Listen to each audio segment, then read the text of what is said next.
mesure de la réaction sur les formes, le changement des formes de la critique sur le web.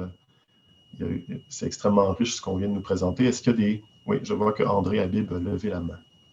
Je vais vraiment y aller en tant que personne qui a donné le cours de critique sur... parce qu'en fait, moi, je ne me suis pas lancé quand je l'ai donné, puis je prends ton cas à toi, mais en effet, est-ce qu'il ne devrait pas y avoir de plus en plus, non pas seulement comme un épiphénomène, vraiment comme un exercice d'écriture dans nos cours de critique, un apprentissage, voire un exercice vraiment d'essai vidéographique en essayant de réfléchir aux formes particulières, singulières, qui ne sont pas juste une transposition de ce qu'on ferait dans un texte, mais quelles sont les spécificités propres de cette forme d'écriture-là, qu'est-ce qu'elle peut amener de nouveau. Ça me semblerait tout à fait intéressant, mais je ne sais pas si, dans ton cas à toi, si tu étais lancé dans la possibilité de leur offrir, bon, de remettre un essai vidéographique, et si tu sais si dans d'autres cours, la chose se fait. Ben, en fait, c'est ça. J'ai donné le cours donc 2 années, et puis c'est vraiment à partir de là que je voulais y réfléchir davantage. Mais on m'a proposé, certains étudiants, ouais, m'ont proposé est-ce que je pourrais plutôt que faire un entretien avec quelqu'un du milieu, de le faire en forme filmée. Puis en plus, l'an dernier, c'était avec la pandémie, tout ça. Donc, je n'ai pas accepté parce que j'avais pas assez pensé à la forme, justement, mais je pense qu'on s'en va vers ça. Je pense qu'on devrait diversifier, oui, mais après, comment les diversifier sans les avoir enseignés et sans en comprendre toutes les modalités. Donc, c'est vraiment pour ça que je pense que c'est intéressant de réfléchir à ça. Mais à Concordia, ou en tout cas, je pense dans le milieu anglo-saxon, il y a de plus en plus d'essais audiovisuels qui se font. D'ailleurs, j'en écoutais ce matin avant de terminer mon paper, où c'est, je pense, Donato Totaro un peu qui chapeaute ça. Et puis, c'est vraiment des petits essais qui ne sont pas... peut-être parfait non plus encore, mais c'est vraiment une forme qui se développe de plus en plus et qui souvent est drôle aussi. Il y a beaucoup de méta dans ces formes-là aussi maintenant. Donc, j'ai regardé un ce matin où c'était 4 critiques qui parlaient de justement faire un essai audiovisuel, mais à travers Drive aussi. Donc, ils se mettaient eux-mêmes en scène et tout. Donc, les formes se diversifient de plus en plus. Mais j'ai l'impression, oui, que l'essai audiovisuel, surtout, ouvre la porte à tellement de possibilités poétiques, justement. Et moi, je n'ai jamais donné de cours de production, quoi que ce soit, mais je pense que c'est une forme, oui, qui pourrait en tout cas être disséminée à travers plusieurs cours, que peut-être pas juste du tout au sein de la critique, mais tu sais que des cours de montage, plein de possibilités sont là à ce niveau-là. Mais comme je le soulignais, moi, je pense quand même que j'ai surtout enseigné des textes. Donc, si on perd les textes, c'est vraiment de trouver ce fin équilibre entre médiatique et textuel quand même. Merci Alice. Question pour Francis. Au niveau de la critique vidéoludique, est-ce que tu as l'impression que la critique 2.0 faite par les fans, les YouTubers, les Twitchers, prend plus de place? Je me souviens, il y a 15 ans, Victor Lucas, que tu as montré, X-Play avec Adam Sessler et Morgan Webb, il y avait vraiment une place très forte d'un rôle critique plus traditionnel, qui pouvait être textuel ou audiovisuel. Ça existe encore, donc il y a plein de sites web, évidemment, qui se spécialisent dans la critique. Mais est-ce que tu penses que ce qui est le plus consulté actuellement par les joueurs, est-ce que c'est la critique faite par les fans qui émerge du fanbase directement? Ben, je pense que c'est un mix des deux, parce que justement, c'est comme justement la IGN, par exemple, c'est la critique très, très convenue. C'est plus dans l'aide à la consommation, là, comme je disais. Alors que quand tu arrives vers les fans, mais là, tu as vraiment des analyses poussées des fois d'œuvres. Puis justement, par rapport aux essais vidéo, ben là, c'est ça, on déconstruit là, les niveaux avec différentes séquences de jeu. On va vraiment commenter là, de manière précise des passages aussi là, qui sont tirés de ces différents jeux-là.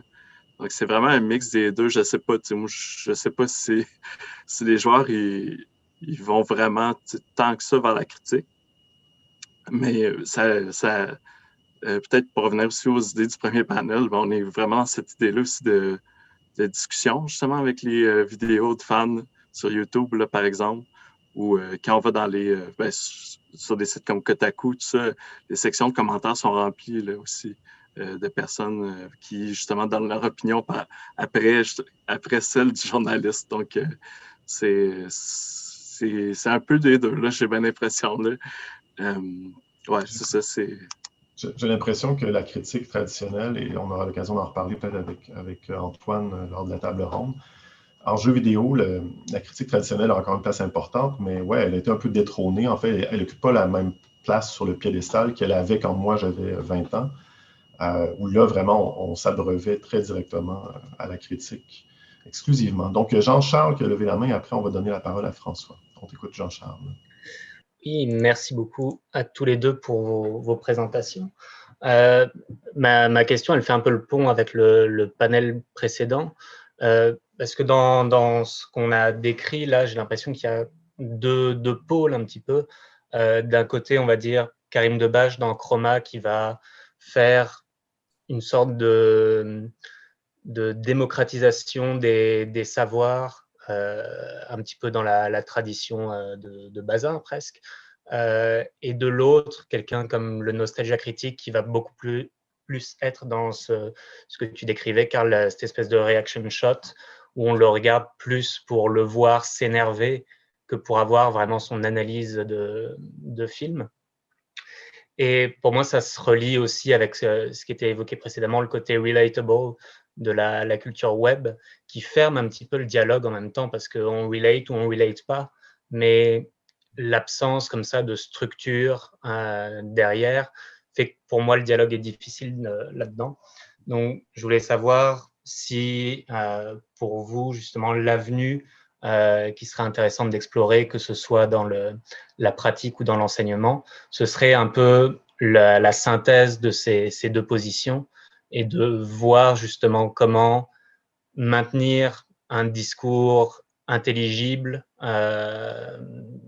qui ouvre au dialogue, qui soit dans la discussion avec ces nouvelles formes qui en même temps tendent à être un peu dans, c'est ça, l'impression vraiment subjective complète.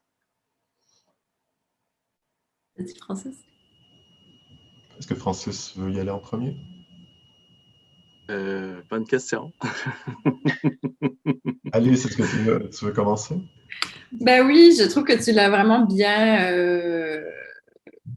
je sais pas, bien placé entre cette division entre les deux pôles. Et moi, personnellement, si j'avais à choisir entre Karim Debache et entre Nostalgia Critique, je sais ce que je choisis, tu sais. Parce que c'est vrai que cette vulgarisation-là qui reste relatable dans un contexte donc de critique qui soit à la fois fun, si j'imagine ce que tout même chercheur recherche aussi, en tout cas, ben, comme tout ce que les critiques, comme tu le cherches dans l'écriture, tu le cherches en enseignant, donc de réussir à rejoindre, mais de en même temps ne pas faire de compromis sur le propos critique que tu donnes. Et moi, c'est ça qui me fait peur à quelque part, que les formes obligent à un type de vulgarisation, un type de transmission qui soit qui fasse sans dire comme l'impasse sur le contenu à quelque part. Donc, oui, la question de l'équilibre là-dedans est vraiment fine et elle est propre à chacun aussi, mais c'est vrai que comment savoir? Par exemple, Nostalgia Critique, comme oui, est-ce que ces reaction shots vont attirer finalement plus de public et donc et plus de l'ampleur critique du propos va mieux passer parce que Chroma c'est moins connu, mais quand on fouille, on se rend compte de à quel point le gars fait des recherches, mais béton est incroyable sur son sujet, et à la fois, est-ce que c'est les mêmes genres de fans qui vont regarder les deux contenus critiques aussi peut-être? Je ne sais pas s'il y a convergence entre comme ces deux pôles, mais je pense qu'il faut qu'en effet cultiver cet équilibre-là et tu l'as bien dit. Je sais pas si je peux rajouter aussi. Ben, je pense que il y a quand même aussi une mise en spectacle, que ce soit dans les vidéos, que ce soit dans le texte. Il faut quand même c'est ce que tu essaies d'amener, que ce soit plaisant à lire, que ce soit plaisant à regarder. Fait qu'il y a déjà cet aspect-là, que ce soit des critiques qui soient traditionnelles, des critiques de fans, ça reste un enjeu, là, parce que veux pas, tu veux aussi être capable d'attirer des clics pour avoir de la publicité payante, puis parce que tu veux justement bâtir que ce soit ton lectorat ou ton ensemble de ton bassin de spectateurs. Puis bon, après ça, est-ce que ça dilue le propos que tu as à donner? Je pense pas. C'est sûr que il y a des enjeux des fois peut-être de censure, mettons sur YouTube, parce que ça peut être compliqué de présenter exactement ce que tu veux parce que la plateforme n'est pas neutre puis tout ça, mais ouais, je pense que je me perds un peu là, dans ce que je veux dire, mais dans le fond, c'est ça, cette attractivité-là est quand même importante, peu importe le format aussi là, qui va être choisi. Là. Et je confirme, même avant l'arrivée de Netscape, dans les revues de la presse spécialisée, en France particulièrement, les rédacteurs de critiques sont des bouffons. En fait, ils veulent avoir un style flamboyant. C'est ce qui fait vendre le magazine aussi. Hein. C'est, oui, leur appréciation savante, critique réelle, donc, mais aussi tout est dans l'emballage, tout est dans la présentation, tout est dans le style écrit. Il y a François qui a levé la main.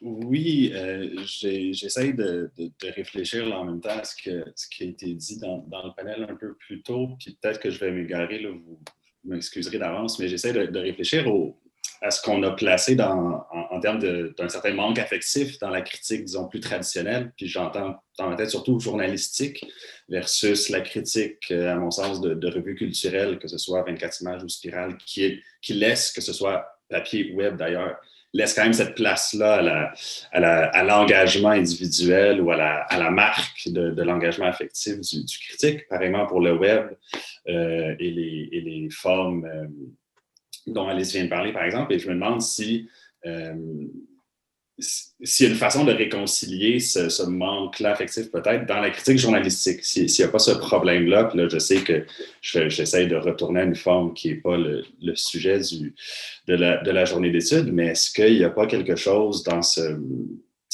qu'on aurait perdu du côté des formes traditionnelles de la critique, peut-être à cause de ce que Sylvain disait, là, de ce désir de mettre en valeur notre savoir intellectuel pour le mettre de l'avant dans la critique, et donc qu'on aurait perdu au profit de la critique web, et qu'il y a peut-être donc encore quelque chose à réconcilier dans ces deux formes-là, qui me semble était quand même présente dans certaines critiques journalistiques. Là, je ne suis pas du tout historien de la critique, puis je vais tirer un exemple de critique littéraire, parce que c'est ce qui me vient en tête, mais c'est l'exemple canonique de la réception d'un prochain épisode que Jean-Étienne Blais dit « Nous le tenons, notre grand écrivain, mon Dieu, merci ». Il y a donc quelque chose de très fort dans l'engagement individuel du critique par rapport à l'œuvre qu'il est en train de recevoir. Donc, je ne sais pas si c'est une question claire à formuler au-delà de ça, qui est peut-être à adresser aussi aux personnes qui ont parlé plus tôt, mais il me semble qu'il y a quelque chose à essayer de réconcilier entre les deux, que le transfert vers le web n'a pas encore réussi à faire non plus. Ben oui, tout à fait. Merci beaucoup pour ton intervention, François. Réconcilier, oui. J'ai envie quasiment, moi je trouve que j'ai beaucoup parlé, donc j'aurais envie même de redonner la parole aux intervenants de la première ronde, mais je sais plus, comme dans toutes les formes qui se sont perdues aussi à travers la forme du blog, tu avais comme justement des personnes comme donc Joseph Siroca qui écrivait à la fois pour donc des journalistiques, mais qui tenait à la fois des blogs, mais ça c'est clairement Sylvain qui pourrait mieux parler de cette histoire-là des blogs, parce que toi-même tu as tenu donc du cinématographe, et je sais pas si comme ce qui s'est fait entre comme du cinématographe et ce que tu fais sur les blogs aujourd'hui, comme c'est le même, on tire sur le même affect nécessairement dans l'écriture. Mais je pense que quelque chose, oui, c'est perdu dans la critique journalistique, parce que oui, l'émotion de Jean-Étienne Blais, tu la sens et on veut en sentir plus. Mais est-ce que c'est donc aussi, évidemment, on revient aux considérations que Catherine Voyer-Léger a expliqué dans Métier critique, donc la disparition, évidemment, de l'espace alloué en faveur de la publicité, tout ça, puis donc des considérations économiques qui viennent expliquer ce phénomène, sans doute, mais je pense qu'il y a possibilité de réconciliation quand même. Moi, je ne peux pas parler pour la critique de cinéma là, en tant que tel, là, mais pour la critique de jeux vidéo, l'amour des jeux est vraiment là, mettons. C'est vraiment ça qui est mis de l'avant. Puis, ça nuit, je dirais, même à un certain point, à justement la crédibilité de la critique, parce que ça donne l'impression que c'est juste des fans, en fait, qui vont tout le temps donner de l'amour à des œuvres qui, des fois, en méritent peut-être pas nécessairement. Puis, ça a l'air un peu dur en fait, ça a l'air un peu drôle à dire, là, après, justement, qu'on parle du manque d'amour porté aux œuvres cinématographiques, mais ouais, c'est comme l'équilibre entre les deux, il est difficile à atteindre, en fait. Et puis souvent, quand il y a des critiques trop négatives de jeux vidéo populaires, ben le magazine, le critique, les éditeurs vont recevoir une volée de bois vert de la part des fans. En fait, c'est un peu je ne veux pas parler seulement des aspects négatifs de la culture des fans, mais ouais, c'est rendu une réalité avec laquelle les équipes éditoriales doivent jongler. Ce qu'ils appellent le outrage du jour, donc les publications reçoivent des tonnes de commentaires. Ils les demandent, c'est comme ça qu'ils vont fidéliser leur auditoire. Mais le contre-coup, c'est que souvent, ils ont des commentaires très négatifs et ça met une pression, j'imagine, sur les équipes critiques et éditoriales. Tu ne peux pas trop planter le dernier Halo, tu ne peux pas trop planter des jeux d'une grande franchise parce qu'il y a les fans qui vont venir le défendre bec et ongle. Donc, le travail critique est un travail qui devient de plus en plus dangereux dans certaines cultures, en tout cas. André, tu as la main levée depuis longtemps, donc tu dois être épuisé. Je préfère écouter la question de Mathieu, fait que je vais céder ma place. J'ai écouté Mathieu, puis si je la poserai la mienne après. On aura le temps, oui. Mathieu, on t'écoute. Oui, en fait, il me semble que peut-être un point de comparaison qui pourrait être intéressant entre, disons, cette critique vidéoludique qui aime peut-être trop son objet, puis cette critique cinématographique qui sait peut-être plus l'aimer, c'est de regarder, par exemple, les critiques de films qui sont publiés sur des plateformes comme IGN, où là, on est vraiment un peu comme dans le même écosystème de médias geeks.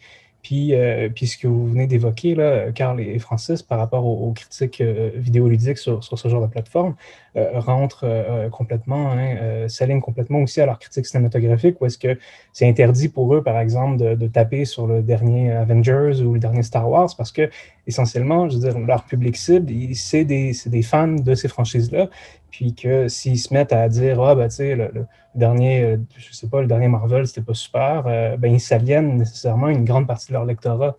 Parce que, c'est ça, comme ça a été dit, c'est vraiment un lectorat qui va sur ces plateformes un peu pour se faire rassurer dans son optique.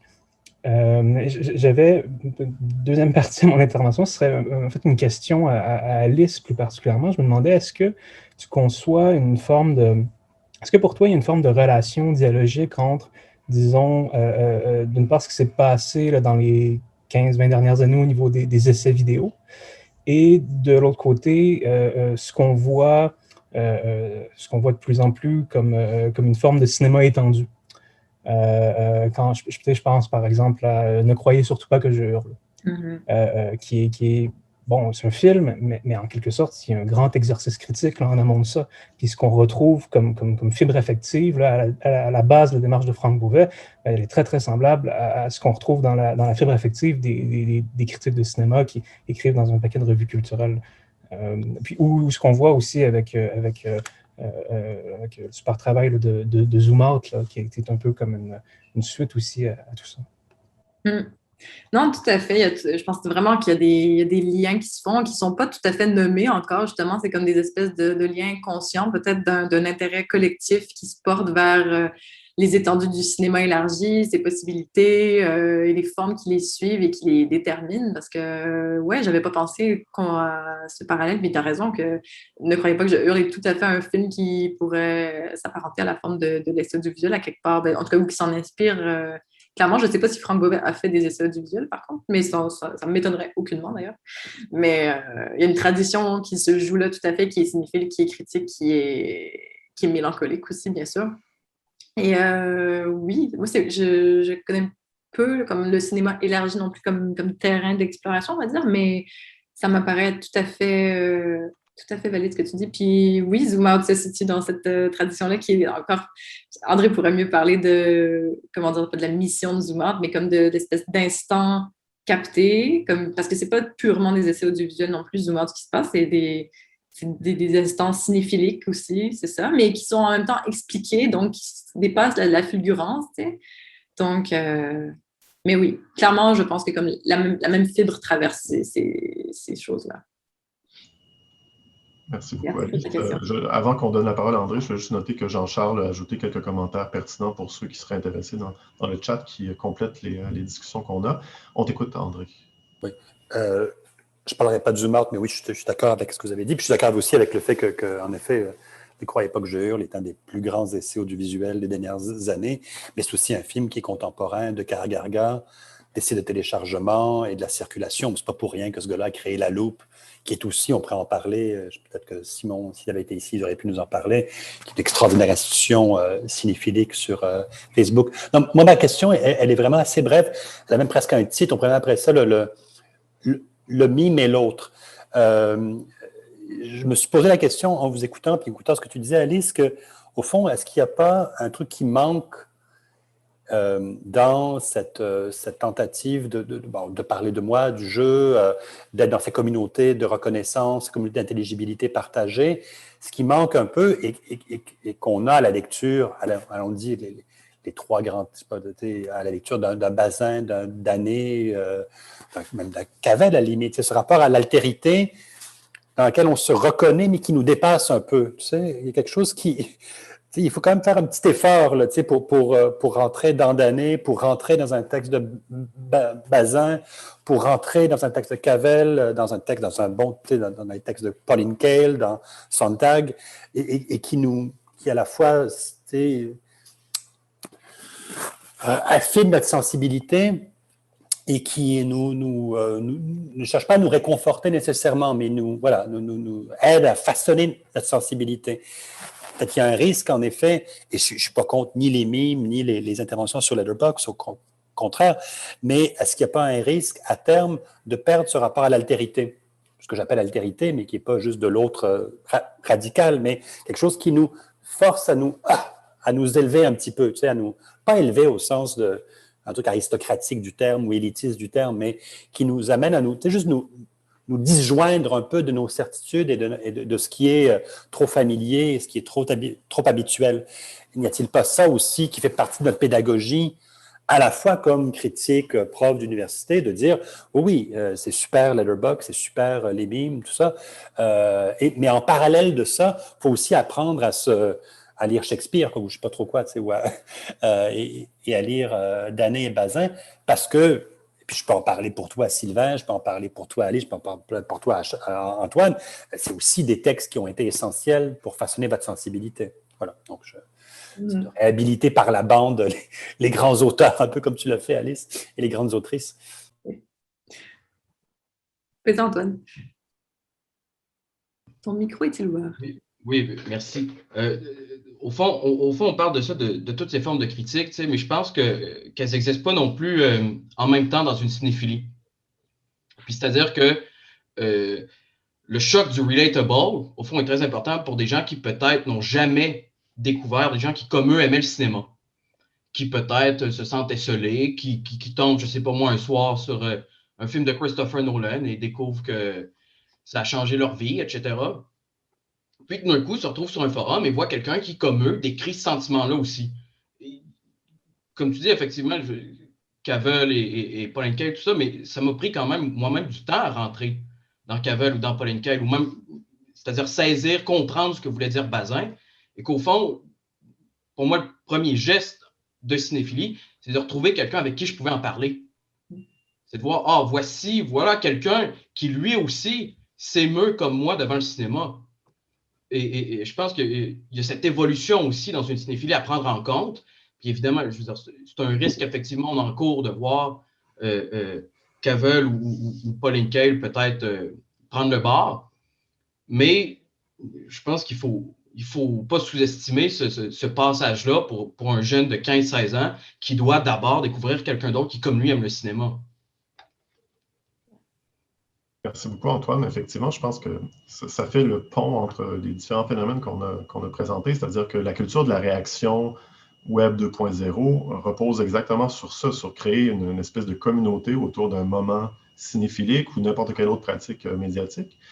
Et après ça, ça crée un espèce de tremplin pour aller vers d'autres critiques peut-être plus approfondies après des années. Peut-être une question aussi de l'âge du public cible de ces critiques-là. Donc, on parle facilement de ce qui est clivant.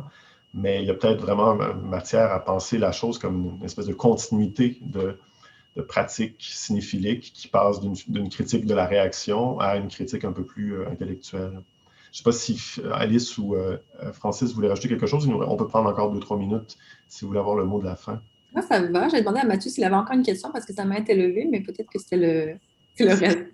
Comme on dit maintenant. Francis, est-ce que tu as quelque chose à rajouter? Tu sais, je pense que André, justement, qui disait que nous forcer justement à retourner aux textes qui sont peut-être difficiles, ça demande du temps aussi, puis ça demande, oui, évidemment, des efforts, puis comme pour la critique de jeux vidéo, il y aurait évidemment beaucoup de possibilités justement d'ouvrir les analyses vers justement des textes que ce soit des textes universitaires ou pas, sur, mettons, le design de jeu, puis tout ça. Alors que s'il n'y a pas ce temps-là, s'il n'y a pas cet espace-là, justement, pour avoir cette réflexion-là, c'est très difficile. Parce que oui, ça va être les fans qui vont le faire, mais on s'entend que c'est du travail non rémunéré, c'est ces enjeux-là économiques aussi là, qui rentrent en jeu. Il y a beaucoup de ça prend beaucoup de travail, justement, pour faire ça, le montage, mettons, d'une vidéo YouTube. Puis, à moins d'avoir une équipe rodée, c'est très difficile, justement, d'avoir ces contenus-là qui sont plus étoffés. Donc, c'est pas non plus surprenant que cet amour-là des jeux passe justement peut-être plus sur des vidéos de réaction. En même temps, il y a vraiment une culture il y a de l'argent à faire avec ce type de vidéos-là. Et donc, les critiques majeurs du jeu vidéo aujourd'hui vont souvent faire. Il y a un mariage intéressant avec le cosplay. Hein, ils vont, un peu comme on joue à se mettre en costume dans des conventions de geeks, on va refaire des scènes des films ou des jeux vidéo en costume, mais c'est les gens comme le joueur du grenier qui ont les moyens de faire ça, des gens qui ont des centaines de milliers d'abonnés, qui ont des revenus pérennes sur leur plateforme en ligne, qui vont pousser la critique encore plus loin en singeant ou en mimant ou en parodiant certaines scènes du film. Donc, il y a un mélange des genres assez intéressant qui se produit aussi dans la culture des fans. Et il y a de tout. Hein. Il y a aussi des analyses d'une heure, une critique qui déborde vers l'analyse savante, une vidéo d'une heure qui, comme tu dis, Francis, requiert un talent de montage, d'écriture aussi, qui n'est pas gratuit, qui demande un large investissement de temps de la part de ces jeunes critiques amateurs.